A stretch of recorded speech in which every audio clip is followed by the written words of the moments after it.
இந்த 3 பொருட்களால் உங்கள் முகத்தை இங்கிருந்து இங்கு மாற்ற முடியும் என்று நான் சொன்னால், அந்த 3 பொருட்கள் ரோஜா நீர், எலுமிச்சை மற்றும் கிளிசரின். இந்த 3ஐயும் பயன்படுத்தி செய்யும் இந்த வீட்டு வைத்தியம் உங்கள் முகத்தின் இழந்த ஈரப்பதம், பொலிவு மற்றும் மென்மையை மீட்டெடுக்க உதவுகிறது. முதல் படி, பச்சை பாலால் முகத்தை சுத்தம் செய்யுங்கள். இதனால் முகத்தில் இருக்கும் அழுக்கு மற்றும் இறந்த செல்கள் நீங்கும்.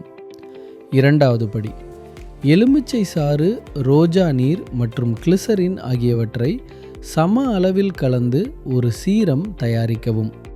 மூன்றாவது படி, இந்த கலவையை பஞ்சின் உதவியுடன் முகத்தில் தடவி 15 முதல் 20 நிமிடங்கள் கழித்து சாதாரண தண்ணீரால் கழுவுங்கள். எலுமிச்சை சருமத்தை பிரகாசமாக்க உதவுகிறது. ரோஜா நீர் குளிர்ச்சியை அளிக்கிறது. கிளிசரின் உங்கள் சருமத்தை ஆழமாக ஈரப்பதம் ஊட்டுகிறது. இதை தினமும் இரவு பயன்படுத்துங்கள்.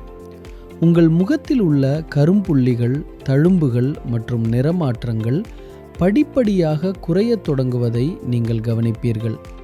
முகத்தில் உள்ள தழும்புகளை நீக்குவது மட்டுமல்ல, உங்கள் உதடுகளுக்கு இயற்கையான இளஞ்சிவப்பு நிறத்தை மீண்டும் பெற விரும்பினால் கமெண்டில் லிப்ஸ் என்று எழுதுங்கள். உங்கள் உதடுகளின் இயற்கையான இளஞ்சிவப்பு நிறத்தை மீட்டெடுக்க உதவும் அந்த சிறப்பு நுஸ்காவை நான் உங்களுக்கு அனுப்புகிறேன்.